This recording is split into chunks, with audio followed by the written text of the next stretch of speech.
Bueno, les presento a Gabriel. Gabriel Gurovich es presidente de Cupo Natic Latam y experto en temas de tecnología. Y tenemos acá también a Tomás Sánchez, director de Accenture Digital Chile. Bienvenidos, un gusto tenerlos. Muchas gracias. Hola a todos, ¿cómo están?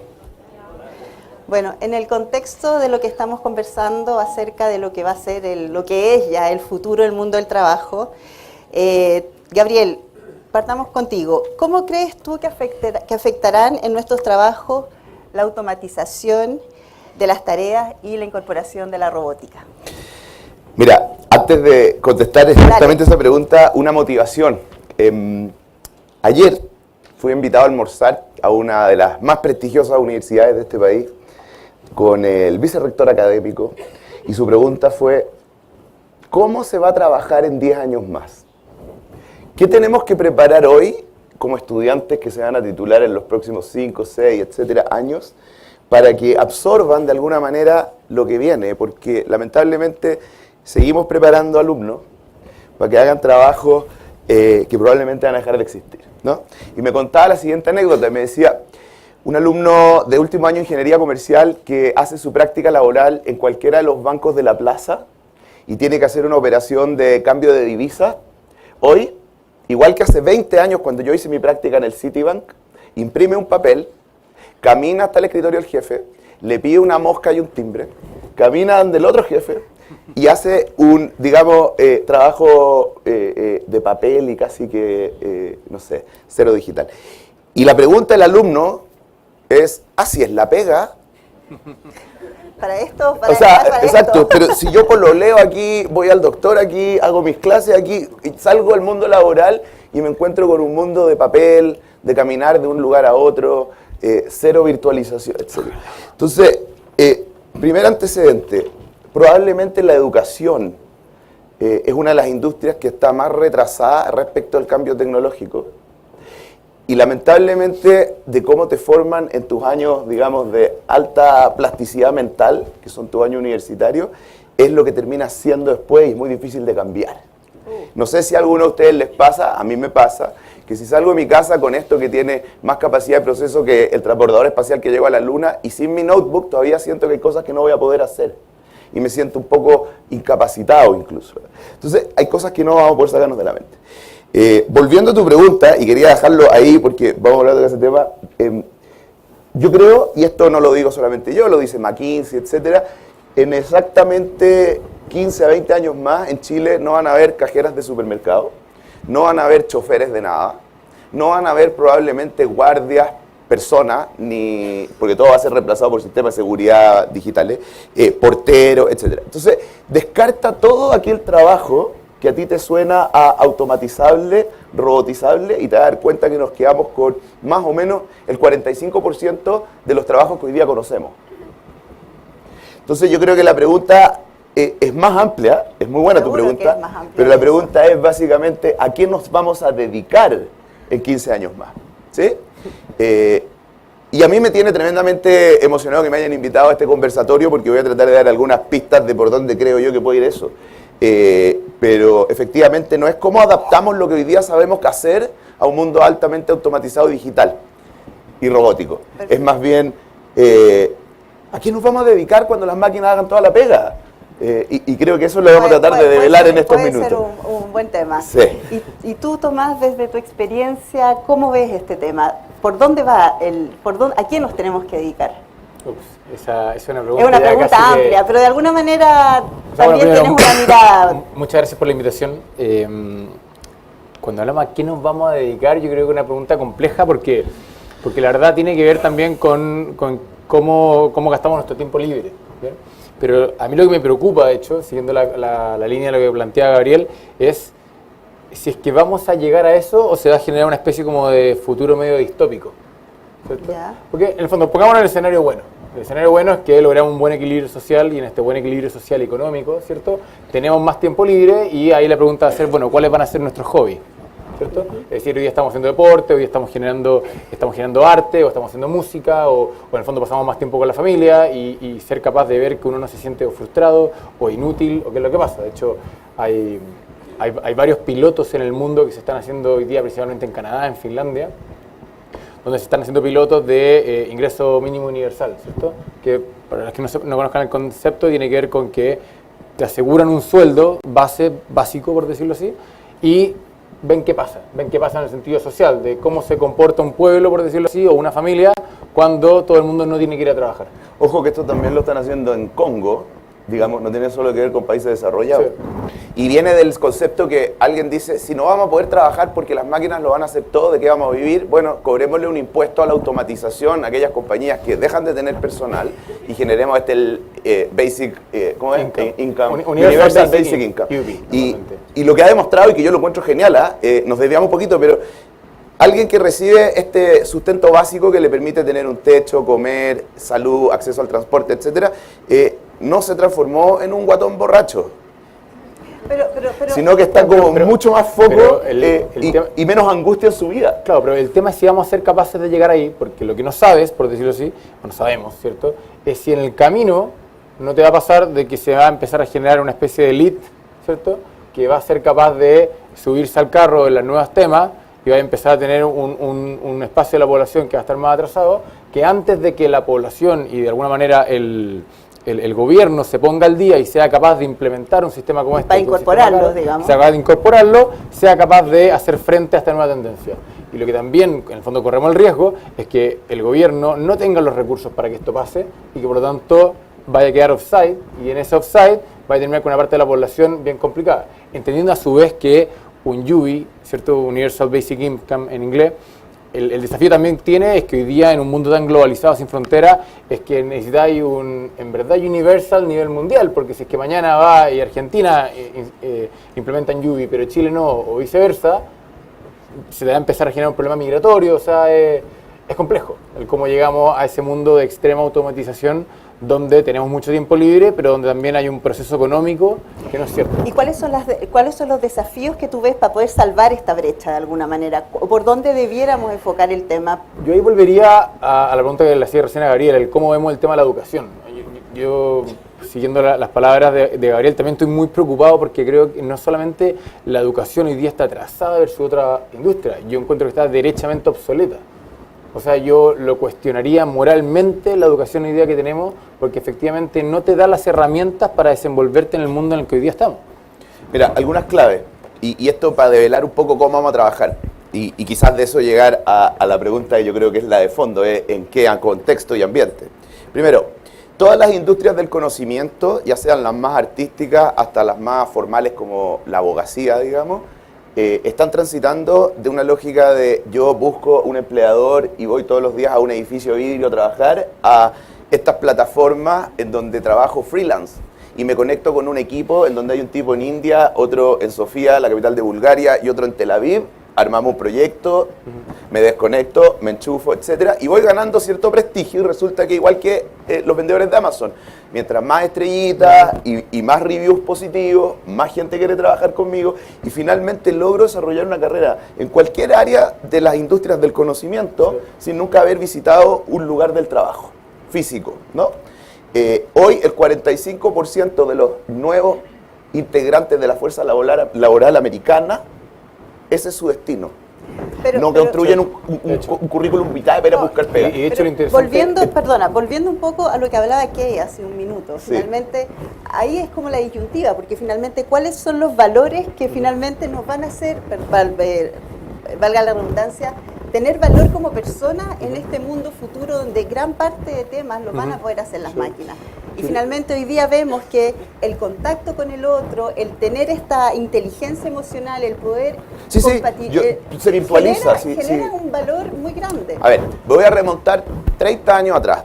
En los años 80, acaba de fallecer hace 2 años, un premio Nobel de Economía, declaró por qué existen las compañías, las empresas en general. Y la razón de fondo, para hacer la explicación simple, es lo que se llama el costo agencia. Si cada vez que voy a cometer un proyecto tengo que empezar a contratar personal, armar contratos, etcétera, todo se lentifica, todo sale más caro, por lo tanto tiene sentido una unidad llamada compañía, que tiene todos los recursos incorporados, paga sueldos fijos a fin de mes, etcétera, haya o no haya pega, pero en el fondo cuando se le vienen los proyectos está organizado. Y eso hace todo más eficiente. 30 años después eso no tiene ningún sentido. ¿Estamos de acuerdo? Por lo tanto, el por qué existen las empresas, para mí es la piedra angular de esta conversación. Dicho eso, cosas que yo he revisado últimamente y preparándonos un poco para esta conversación. Lo tengo abierto acá, se los recomiendo mucho. Ella es una congresista danesa, se llama Ida Auken, y escribe una columna que está en el World Economic Forum que se llama Bienvenido al año 2030, no poseo nada, no tengo privacidad y la vida nunca había sido mejor. Dentro de lo que ella describe, dice, como yo no estoy en el living de mi casa entre las 9 de la mañana y las 6 de la tarde de lunes a viernes, eso ahora es la oficina de una startup. O sea, el concepto de uberizar el living o Airbnb, etcétera, para el trabajo, hace que finalmente, y me quiero quedar con esta línea, ella de alguna manera declara, la empresa o el lugar de trabajo es donde estás haciendo el trabajo. Exacto. Y en muchos fenómenos esto incluso se virtualiza. No sé si han escuchado hablar del concepto de los digital nomads. Sí. Jóvenes que con un notebook y en cualquier playa del mundo porque les gusta surfear, le dedican 4 horas al día al código, 4 horas al día a lo que quieran. Y esto no es solo gente que sabe computinas, porque resulta que también un diseñador gráfico, también un publicista, Está etc. bien, pero yo todavía tengo, no sé si... Y la Dale. interacción Creo que ocurre, sí. ¿ah? La interacción. No, porque la pregunta de la Carolina, y devolvemos al tema de la empresa, que es bien interesante y da para mucho, es que finalmente yo creo que lo que uno tiene que mantener es la capacidad de aprender a aprender. Sí, Y eso en el fondo es lo que debería estar enseñando, o mejor dicho, desarrollando la universidad en un ser humano que dice, bueno, yo la verdad es que quiero tener las herramientas para el futuro, tengo un futuro completamente incierto, o sea, de lo único que es seguro, Que va a lo cambiar. único que es seguro es que es incierto, ¿bien? Y dado que es incierto, uno tiene que tener un set de capacidades. Esto es una pregunta, no me acuerdo quién hacía, pero era, si tú te vas a ir a meter un bosque, ¿qué te llevas contigo? Y para hacer el cuento corto, uno podría responder comida, agua, herramientas, pero uno no sabe cuánto tiempo va a estar en el bosque. Y uno no sabe qué es lo que va a pasar en la montaña. Por lo tanto, lo que uno tiene que tener es la capacidad de reaccionar frente a ese desconocimiento. Entonces, uno tiene que ir con un buen set que sea capaz de ser creativo, de ser capaz de aprender, de ser capaz de relacionarse con otras personas, de ser capaz de reinventarse. Y uno se empieza a dar cuenta que es un set de habilidades blandas que también es súper profundo, porque también tiene que ver con el quién soy. Totalmente. Hoy día empieza a pasar cada vez más que la gente tiene 5 años de carrera y bueno, y se cambia completamente de carrera. No es que se cambie de industria y siga haciendo la misma pega, sino que cambia a lo que se dedica. Yo tengo amigos que eran diseñadores y hoy día se dedican al maquillaje y después del maquillaje se dedican a ser emprendedores de no sé qué cosa. O sea, entonces eso yo creo que es lo que hoy día no estamos formando en la universidad, en los colegios. Creo que pasar 5 años para ser ingeniero comercial hoy día es una pérdida de tiempo. Creo que hoy día me pasa a mí generalmente que contrato gente y no sé lo que estudiaron porque no me fijo, porque me doy cuenta que es un bias, ¿cierto? Me hace sesgar en ver lo que realmente necesito ver de esa persona. ¿Y qué es lo que contratas entonces hoy día? Es que tiene que ver con el cargo. Hay veces que necesito a alguien que sea extremadamente sociable, hay veces que necesito a alguien que tenga la visión para ser capaz de hacer proyectos, hay veces que necesito personas que sean extremadamente enfocadas en ciertos temas, y así, pero eso se va moldeando, y uno ve de alguna manera esa materia prima, pero volviendo al tema de la educación, es lo que hoy día la universidad, los colegios no están desarrollando esas personas. Seguimos bajo un paradigma de educación donde tiene que ver con, tengo una caja vacía y tengo que llenarla con cosas, y la lleno con ecuaciones, la lleno con libros, la lleno con cosas, y la verdad es que hoy día la información, el conocimiento es un commodity. Hoy día el conocimiento ya no es lo que hace la diferencia, O sea, no es la capacidad lo que hace la Pero diferencia. hay una base Es de un tema de conocimiento que actitud. está ahí, que necesitas para contratar a alguien. Porque, Sí, no sé, pero ojo. yo vengo quizás Sabe, de yo un mundo prefiero- más tradicional, sí, pero yo prefiero donde un tipo- finalmente uno dice, ok, tengo que partir de la base del conocimiento y que sobre eso venga Bien. la parte Es que blanda. muchas veces prefiero, Bien, pero es que tú estás acaba ahí de en pasar el paradigma que yo creo que todos sentimos de alguna probablemente. manera que cambió y no lo hemos podido expresar, y es lo siguiente. La educación como la conocemos, no sé si el tema era la educación, pero es muy Pero interesante. es un tema que tiene que ver con el trabajo directamente hoy día. La Universidad de Salamanca cumplió hace 2 años 850 años. Es la primera universidad moderna. Y si ustedes se fijan, lo que hace la Universidad de Salamanca es exactamente lo mismo que la Chile, la Católica, la Adolfo Ibáñez. No ha cambiado. El concepto del alumno viene del griego el no iluminado. Y Claro. yo los desafío a que ustedes entren en una sala de primero medio de cualquier colegio de Chile o del mundo y me digan si esos niños están o no están iluminados. Porque el que nació con esto en la mano tiene una barrera diferente respecto a lo que significa ese conocimiento base. Yo creo que hoy día es mucho más relevante un tipo que sepa aprender mirando tutoriales de YouTube y que eso no le genere ninguna angustia a que tenga demasiado conocimiento per se. Ok. O sea, la De acuerdo. habilidad de aprender es lo que un poco decía Tomás. Ahora, tratando de pasar del paso de estoy o no estoy educado a cómo voy a trabajar. Ahora, espérate, eso es un paradigma bien distinto también para los alumnos, Sí. en términos de no voy a esperar a que alguien me diga qué tengo que hacer, No. qué tengo que alguien me diga en el trabajo qué tengo que hacer, sino que finalmente yo tomo las riendas de lo Allá, que va a ser mi propio destino y a partir de eso me formo, me embarco en una carrera, me embarco en un proyecto. Y yo creo que ahí hay algo que todavía no está, por lo menos yo que lo veo, no sé si está tan Sí, sí, eso, como no, que o sea, finalmente ahí me tengo que hacer cargo. Hay un tema de empoderamiento, hay un tema de intraemprendimiento, si lo queremos llamar así, pero hay un tema justamente como de tomar la rienda y hacerlo. O sea, me pasó justamente la semana pasada, tuve un par de conversas con personas de mi equipo en que iban en esa dirección. Es decir, ya compadre, o sea, tú eres bueno, yo confío en ti, por algo estás acá trabajando, bueno, Hazte cargo. hazte cargo. Mete para adelante, por donde tú pienses que hay que ir, pero hay que resolverlo, porque también, y conectando lo que comentaba Gabriel del tema de las plataformas hoy día, lo que empieza a pasar cada vez más en las empresas, y creo que ahí está la ventaja competitiva en términos de cómo cambia el paradigma del trabajo, ¿sí?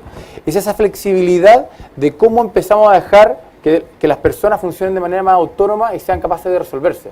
De hecho, nosotros, a mí, de las cosas positivas que me sorprendieron cuando entré a Accenture, es la capacidad de trabajar de manera, por ejemplo, global, pero con completa autonomía. Es A decir, mí me de que- llama mucho la atención todavía, para mí es un misterio cómo se pero logra. funciona perfecto, a mí me impresiona de que hay un tipo, entra, es nuevo a la empresa, empieza a resolver un problema, se conecta con no sé quién, va donde un cliente, ve este problema y dice, oye, ¿quién puede saber de este problema? Se pone a verlo dentro y contacta a un tipo en Tel Aviv y un tipo en Nueva York, le va a mandar un mail, a los 2 días van a estar seguros en un call, van a estar trabajando, van a resolver, move y next al siguiente proyecto. Y esa conexión y desconexión tan en automático, tan líquida, tan sin fricción, es al final, para mí, el cambio de paradigma en que la organización deja de ser esta organización cerrada, ¿cierto? Que resuelve problemas y que se ve como un ente externo a la sociedad y como un ente externo al de al lado, sino que pasa a ser un sistema abierto donde el que sea capaz de tener más cintura, el que tenga más flexibilidad y sea capaz de conectar mejor los puntos, ya sea un freelancer externo, un tipo interno, las capacidades que están en cualquier lado del mundo, para resolver el desafío de generar valor. Si al final estamos acá para generar valor a la sociedad. Mira, y ahí tocaste un tema de lo de la liquidez y yo lo compatibilizo con las fronteras difusas. Antes era muy claro quién era el proveedor, quién era el cliente, quién era el que sé. Hoy en día las fronteras son muy difusas, pero la tecnología te lo permite. Entonces de repente estás en un grupo WhatsApp donde está el Key Account Manager, pero también estás tú y también está tu proveedor de la madera y de alguna manera tú tenés que saber vivir en esta cosa líquida en que ya no es como, oye, hay una comunicación única y oficial desde mi organización. para allá. No, está todo en red. Esto genera en el fondo una amplitud de mente, que es lo que hoy día los jóvenes dicen colaborativo. Yo tengo algunos problemas con el concepto colaborativo porque me imagino a muchos de los que estamos acá nos pasa que siempre llega una startup y te dice colaboremos. Igual, trabájame gratis. Entonces, para mí la colaboración y la coordinación, que son dos cosas diferentes, podríamos entrar en eso, pero digamos, esta capacidad abierta de mente, ser colaborativo, etcétera, te empuja a situaciones que además tienen algo de generacional.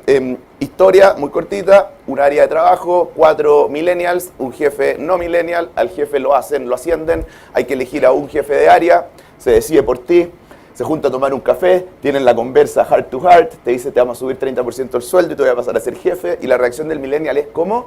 ¿Tú querés que ahora yo paquee a mi amigo? Ah, no, yo me voy a Nueva Zelanda un año de viaje.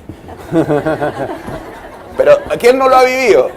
Entonces, en ese ambiente del trabajo, con gente que quiere colaborar, trabajar en red, fronteras difusas, cero liderazgo explícito, porque al final los liderazgos se construyen en función de que tú tenés la capacidad de hacer que las cosas ocurran, y no porque te dieron un cargo y 30% más de sueldo.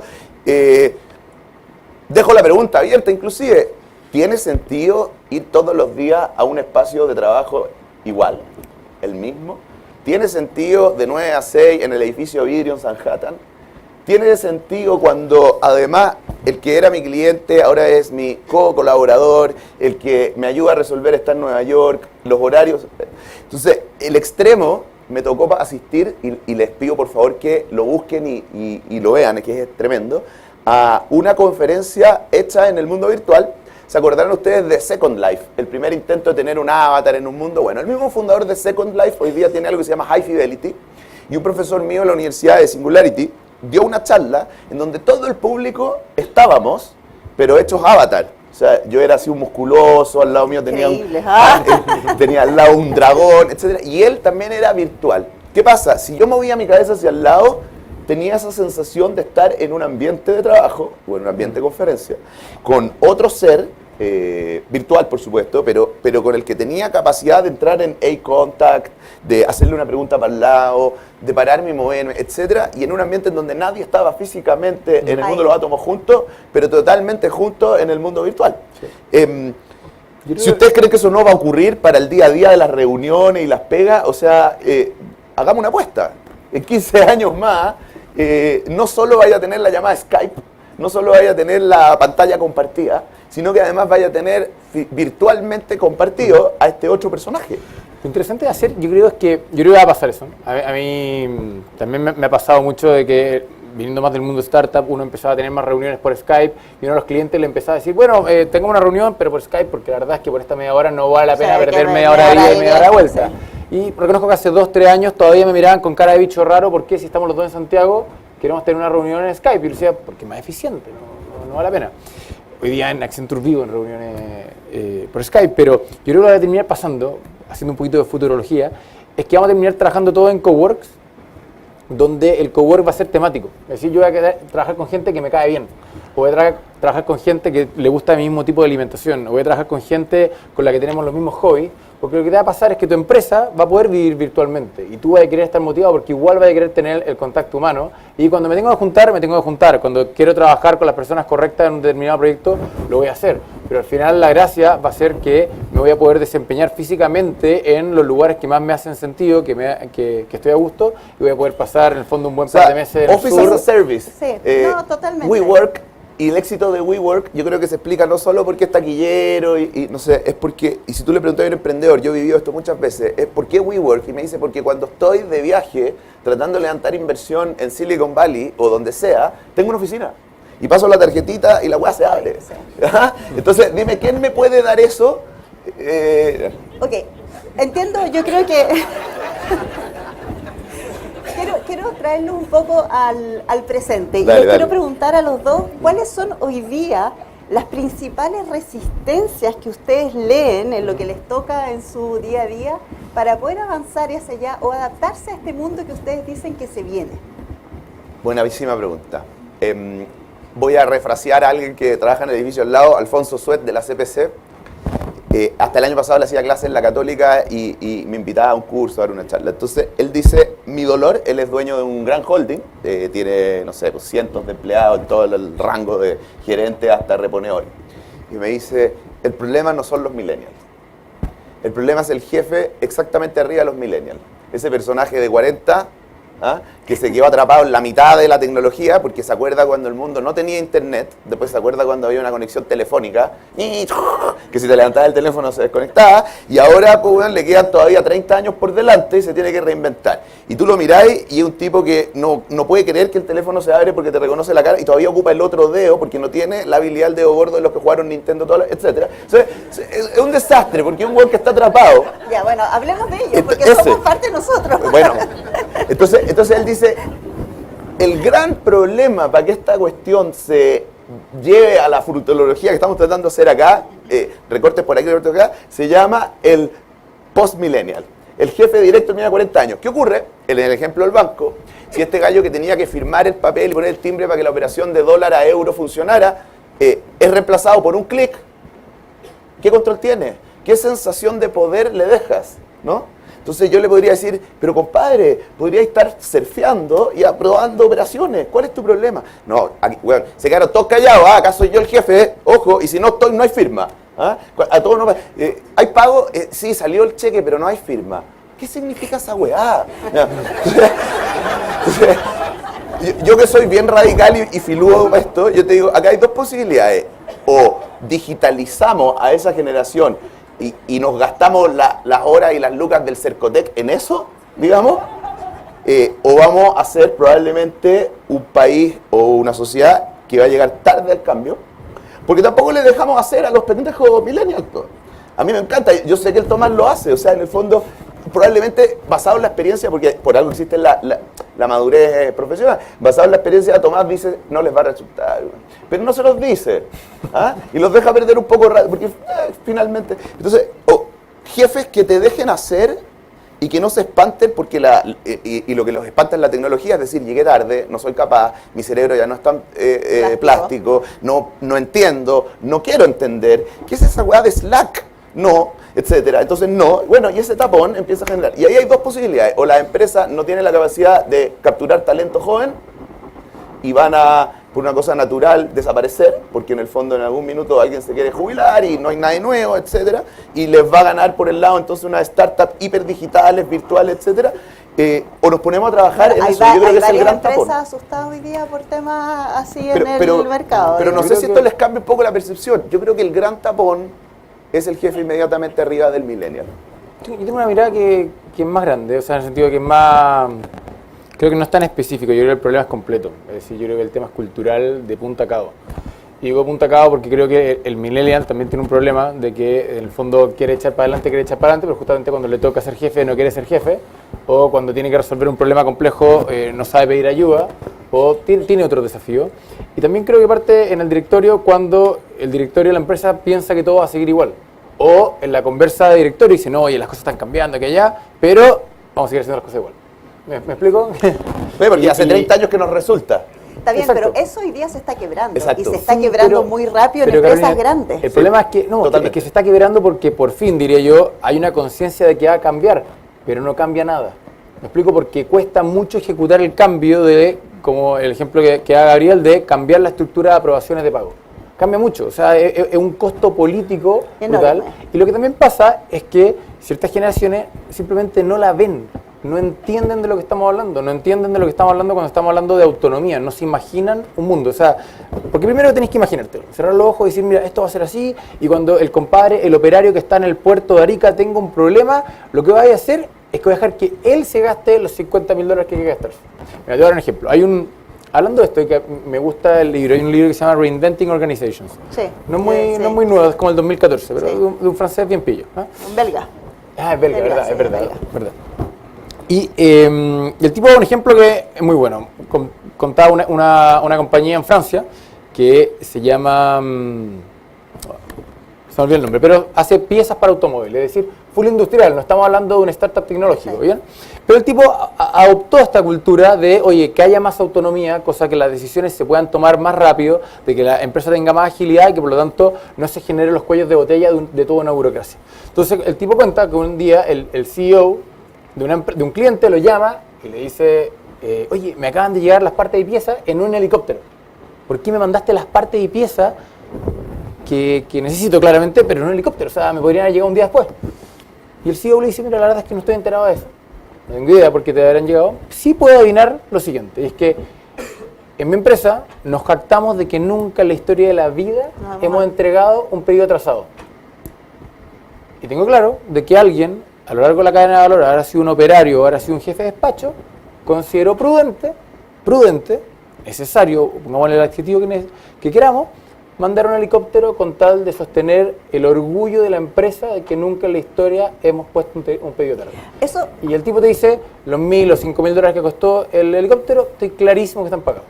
ok, pero eso también tiene como desafío, y algo que yo creo que nos cuesta mucho todavía, es la consistencia con los valores que declaramos. De todas maneras. Yo creo que ahí hay un tema que es Absolutamente, totalmente central, en el fondo, cómo nos volvemos talibanes de los valores que vamos declarando y en el fondo generamos una cultura en torno a eso. Me pasó, de hecho, hace 2 semanas atrás, discutiendo justamente con un cliente, estábamos hablando de este mismo tema, y la pregunta era, bueno, ¿cuánta autonomía y cuánto control? Y dice, no, autonomía porque hay que ser más rápido, bla, bla, bla, y empecé a poner un ejemplo detrás de otro y te das cuenta que control, y es como, pero que compadre, así la empresa no va a avanzar. Porque si 150.000 empleados tienen que terminar en todas las decisiones de 5, no corren. ¿Ustedes han pensado que lo poco resiliente que es una compañía versus una ciudad, por ejemplo? En una ciudad cae una bomba atómica y 60 años después la ciudad existe. En una compañía viene una crisis subprime y desaparece. Por otro lado, yo nunca había visto algo más parecido a la economía centralmente planificada que una compañía. Exacto. La única diferencia es que después el reparto no es parejo, digamos, pero es un modelo trunco.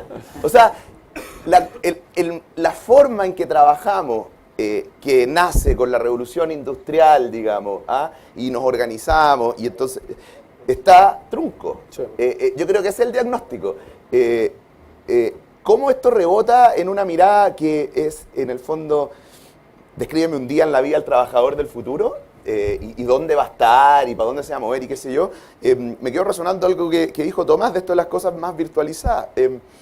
Cuando tú tenías una compañía nueva, nacida en el mundo de las economías exponenciales, si tú quieres, donde no hay CAPEX, ¿sí?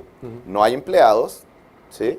Virtualizaste todo, ¿para qué tenía un headquarter? ¿Para qué tenía una oficina? Etcétera. Accenture no tiene headquarter. Claro. Mi pregunta es, ¿qué es lo que estáis moviendo realmente? O sea, ya, porque en el fondo debiera ser más fácil hacer empresa cuando no hay que poner las lucas, cuando no hay que contratar a nadie, etcétera, pero estos cisnes negros que de repente aparecen... Bueno, yo creo que en esencia lo que está ocurriendo es que las organizaciones como Falabella, que trajo a Ricky Martin cuando cumplió 125 años, la Coca-Cola, que tiene 120 y tal, etcétera, nunca más van a nacer, nunca van a haber sido creadas para durar 100 años, nunca más.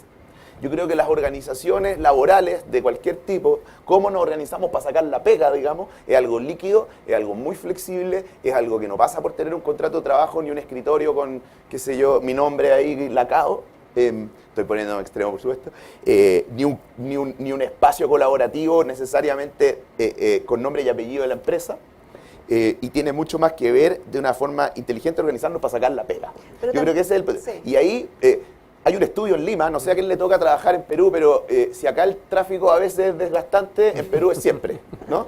Entonces, un gerente de rango medio alto normalmente vive en un sector que se llama La Molina, que sería como los trapenses, Sí. claro, y el compadre gasta, y decir otra palabra, no compadre, hora y media a la ida y hora y media a la vuelta en auto, ¿ya? Aunque tenga un chofer y él vaya trabajando, la calidad de vida de 3 horas al día en auto es espantosa.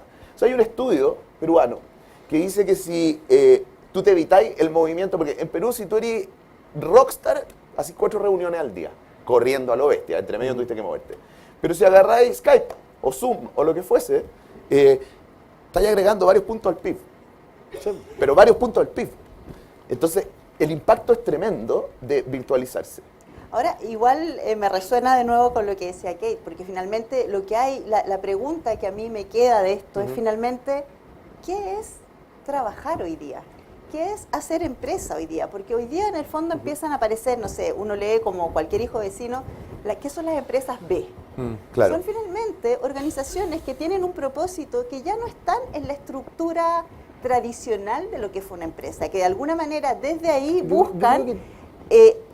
Tienen la estructura, pero tienen un propósito diferente. Pero en el fondo buscan una evolución hacia una mirada distinta de Claro. lo que significa también ser empresa hoy Es día. que, absolutamente de acuerdo. Yo creo que hoy día el paradigma de lo que significa ser empresa está cambiando principalmente en 2 aspectos. Uno, que es lo que más hemos discutido ahora, este tema organizacional, dejan de ser organizaciones cerradas y pasan a ser sistemas abiertos.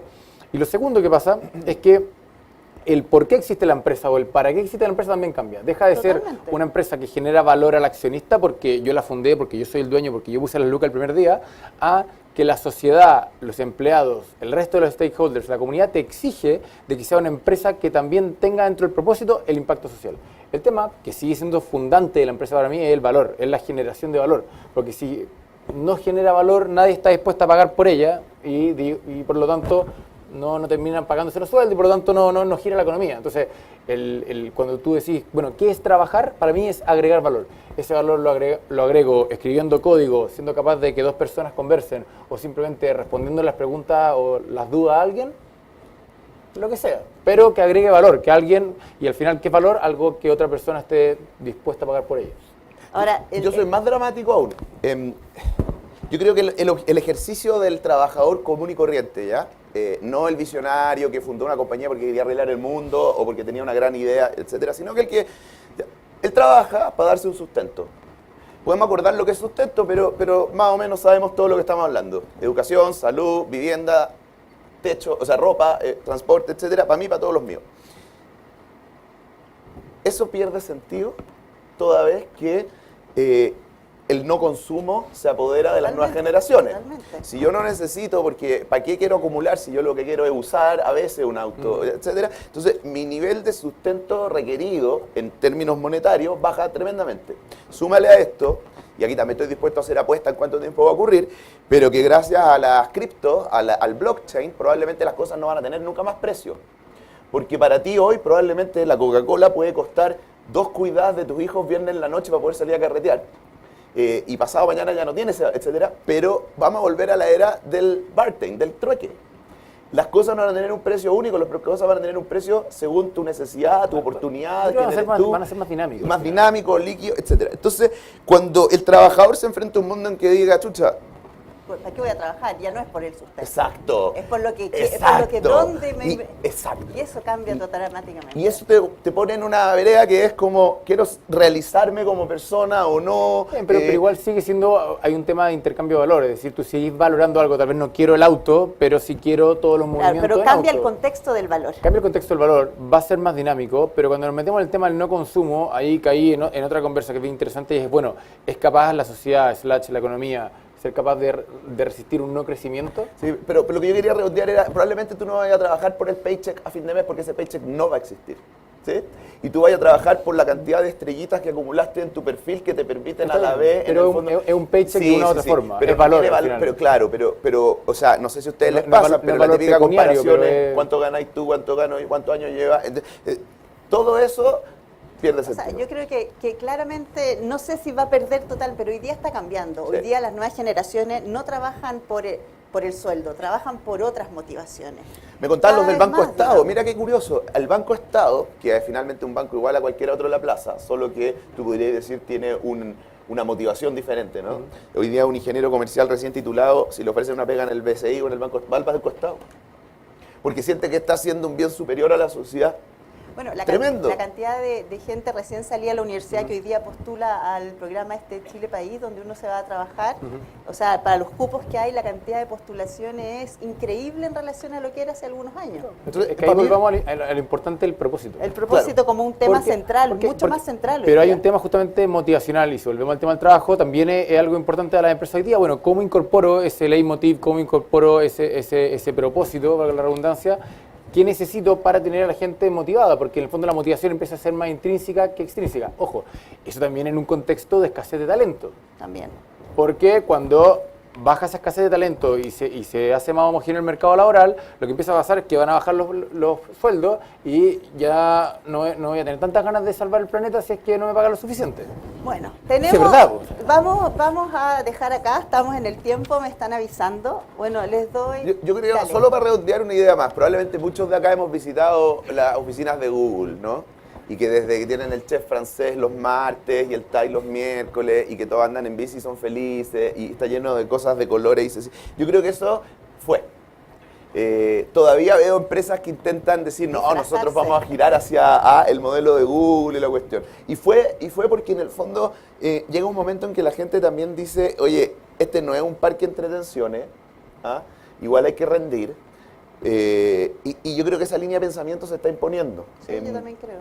Creo que la demostración empírica de lo que está haciendo WeWork llegando a Chile en estos momentos no es diferente en la infraestructura a lo que plantó cualquiera de los otros 13 coworks que ya estaban instalados.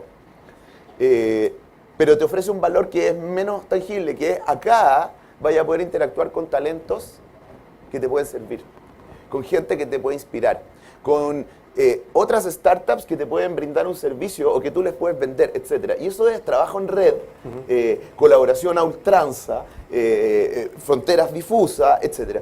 Y eso es lo que yo creo se va a imponer.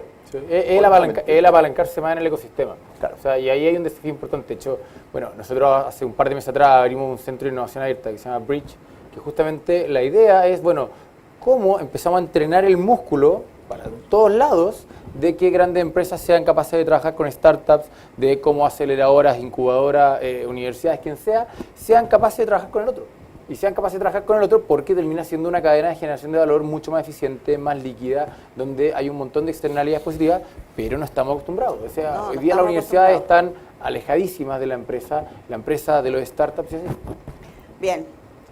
dejamos esta conversación hasta acá. ¿Tenemos preguntas ahora? Sí. ¿Tenemos preguntas? Por Bien. favor. Sí. Hay varias.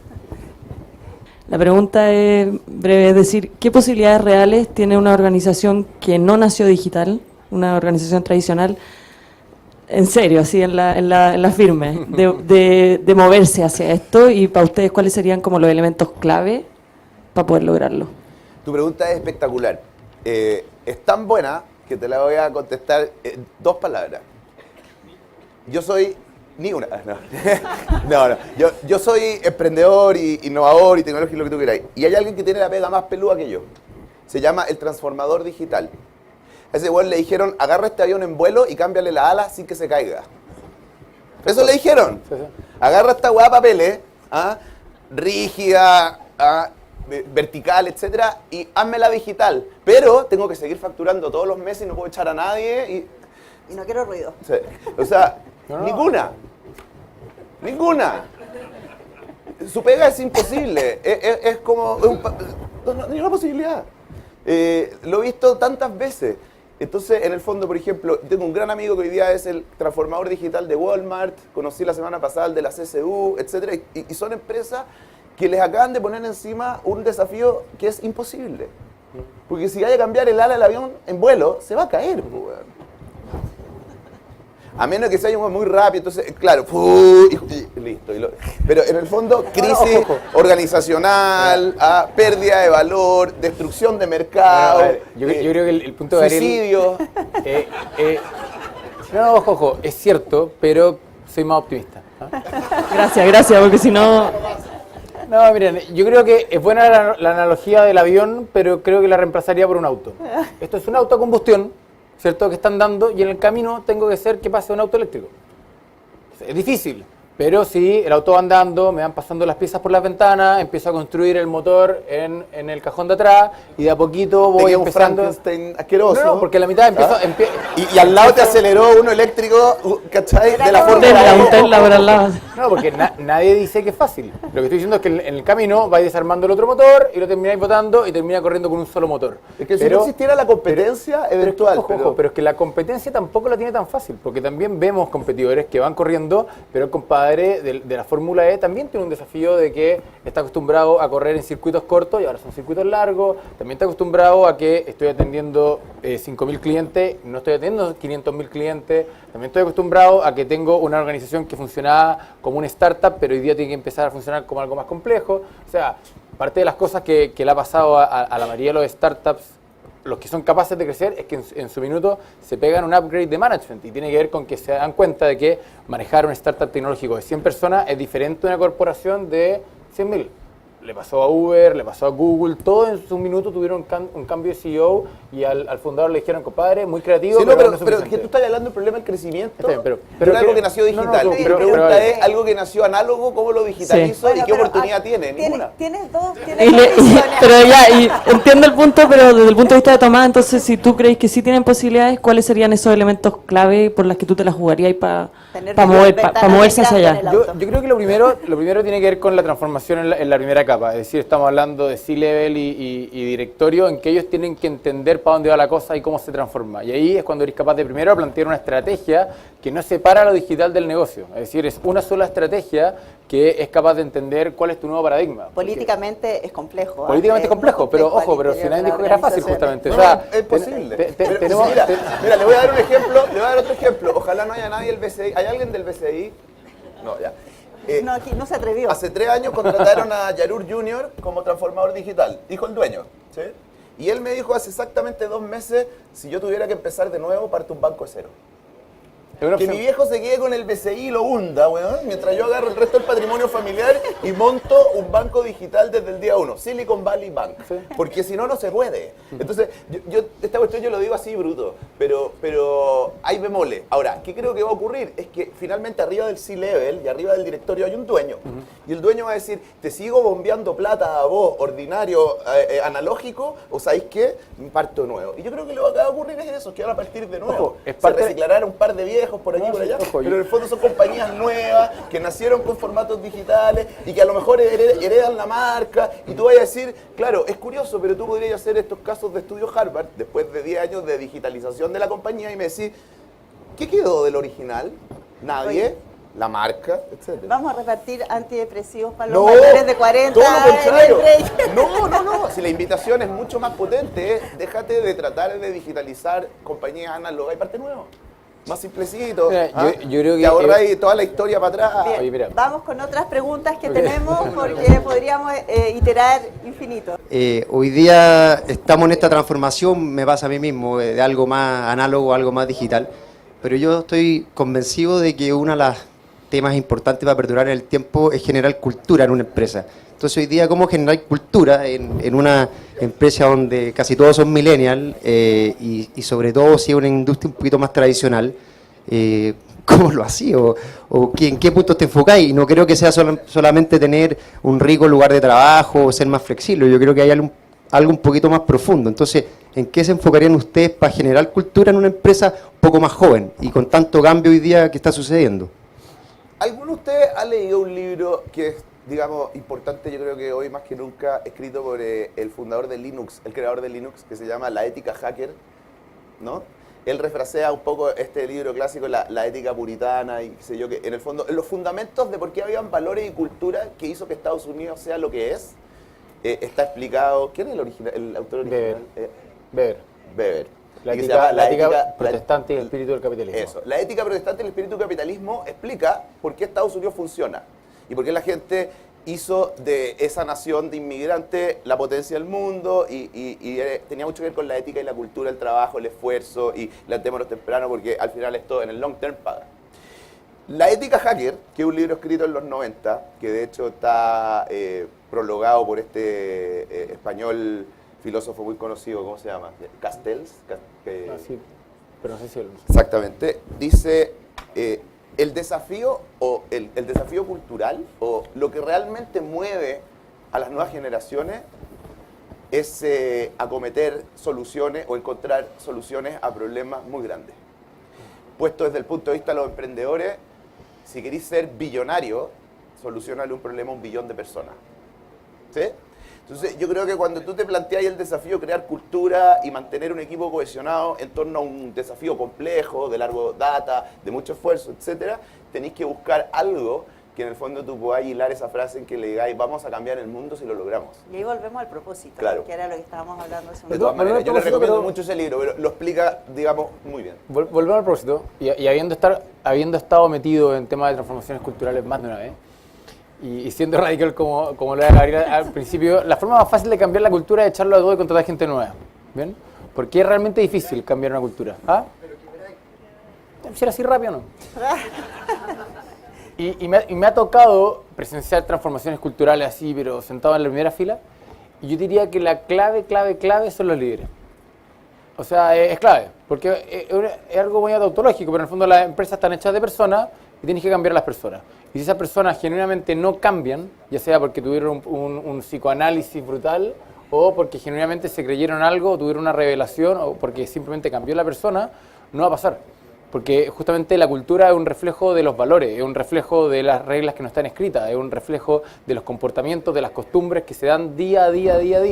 Y por lo tanto, para eso tiene que haber un liderazgo súper fuerte, pero que se lo crea realmente y que la gente lo vea, porque también me ha tocado muchas veces ver cuando como que ponía el propósito pegado con chicle arriba de la mesa y como que no pasa nada. Sí.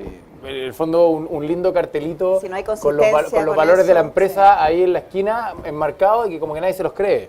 Un complemento, yo creo que ese propósito tiene que ser y debe nacer de manera colaborativa y socializada. Tremendo. En una empresa del futuro, yo no me imagino que venga un líder tan Elon Musk que diga, Bien. este es nuestro propósito, y a la primera le achunte algo que a todos le haga sentido. No, para nada. O lo masajeáis, lo conversáis, lo diseñáis en conjunto, o no queda, o es pegado con chicle. De esta empresa, la francesa, me acabo de acordar el nombre, se llama Fabi, hicieron un proceso parecido del, bueno, ¿para qué estamos acá? Y terminó saliendo de que nosotros le queremos entregar amor a la sociedad. Una empresa que fabrica partes y piezas de automóviles. ¿Bien? Bien. No estoy diciendo que esa es la respuesta a todo. Todo lo que estoy diciendo es que yo partiría puede por ser el una fondo buena la respuesta. capa de arriba, en el sentido de cómo cambian esas personas para que cambie la organización, porque sigue siendo una organización jerárquica, pero hay un tema de transformación personal antes que organizacional. Bien, ¿alguna otra pregunta, Víctor? Una pregunta. Lo que estábamos hablando al principio, los cambios tecnológicos, la inteligencia artificial, la robótica, la automatización, viene a una velocidad espantosa, ¿no? Casi. O maravillosa, digamos. Yo creo que viene más rápido de lo que podemos absorberlo, no solo las personas que somos más flexibles, pero mucho menos las organizaciones y mucho menos el Estado. Pero esto va a pasar indefectiblemente porque tiene una ecuación económica detrás que lo va a impulsar el cambio definitivamente. ¿Hay alguna posibilidad que no estalle conflictos sociales a raíz de la pérdida de millones y millones de trabajos para una gran cantidad de gente? Yo creo que sí. O sea, de hecho, es lo que comentaba al principio, es el futuro distópico. Es decir, podemos hablar de una protopia, como diría Kevin Kelly, de que cada día vamos mejorando y vamos mejorando marginalmente, más allá que sea exponencial, o en un minuto se te genera una distopia cuando, y ahí a mí sí me preocupa mucho el que la clase política se haga cargo de esto y en el sentido que entienda el desafío, porque si no entiende ese desafío, vaya a terminar en ese offside en que vaya a terminar con un montón de gente desempleada reclamando y vamos a terminar, por decirlo así, con dos mundos. Estoy siendo medio fatalista, ¿eh? Pero... Yo soy optimista. Yo creo... o sea, me parece súper irresponsable cuando, por ejemplo, vemos el comercial de Movistar que aparece Alexis de abuelito con su nieto cuidando la último brote verde que queda en el planeta Tierra, ¿se acuerdan o no? Y todo el resto de arena. Ya. Esa es la distopía del futuro, sí. Es como todos vamos a andar a lo Blade Runner tratando de sobrevivir. Ya. Yo creo que eso es falso. Yo creo que si hay algo que la tecnología y todas las que tú mencionaste y otras más ha logrado, y lo está demostrando, es que este futuro inmediato no es distópico y no es de ruptura social, financiera, ecológica, sino que es un mundo de abundancia. Finalmente, piénsalo, Víctor, desde este punto de vista. Si todo lo que tú consideras hoy escaso para poder desarrollar tu trabajo, tus misiones en la vida, lo que fuese, la tecnología tiene una buena respuesta para decirte que va a ser abundante, el mundo futuro va a ser claro, pero lo que una utopía y no una distopía. Está bien, pues. Yo también creo en la utopía y trabajamos todos los días para eso y me importa mucho el tema. Y creo también, soy optimista en que vamos a encontrar las soluciones. Lo que digo es que hay que encontrarlas. Bueno, porque en el fondo la transición de cómo te haces cargo siempre, tú... O sea, piensa en usted, pero esta vez va a pasar mucho más rápido a como pasaba antes. Sí, obvio. Pero mira, en 1900 el 36% de la población europea trabajaba en el campo, produciendo alimentos. Ustedes vayan a internet y busquen los titulares de los diarios de la época que están con letras bold, rojo, decían nos vamos a morir de hambre porque todos estos que hacen los alimentos se están yendo a una línea de producción, revolución industrial, ¿no? ¿Quién va a hacer los alimentos? Hoy en el campo europeo trabaja el 2% de la población, pero con tractores. Entonces, en el fondo, este cambio, esta pérdida de trabajo ha ocurrido siempre. Esto es un continuum. Esto no es primera vez en la historia de la humanidad. Pero el tema es la velocidad. La velocidad. Fondo, ¿cómo reconvertimos a una capa de la población que no está lista para tomar trabajo en esta nueva era? Ese es el tema. Que al mismo tiempo yo creo que el mismo mercado regula, y el mercado regula la velocidad del avance de la tecnología, porque tenía una capa que todavía te dice no hagan la migración tecnológica, porque todavía yo soy más barato. Porque todavía necesitamos choferes. Bien, exacto, hasta que sea tan barato no tener chofer, que ahí sí nos metemos en un problema. En el caso de chofer es muy evidente, es muy concreto, ojo, y es muy masivo. Sí. Es muy masivo. 17% del adulto hombre americano es chofer. Exacto. Bien, vamos a dejar esta conversación hasta acá. Ha estado, yo creo, muy interesante en términos de pensar cómo se nos viene el mundo finalmente. Es más allá de la oficina, del trabajo, es un cambio, cómo se nos viene la vida. Así que les agradezco. Gracias a ti, Carolina. Muchas gracias. Muchas gracias por estar acá.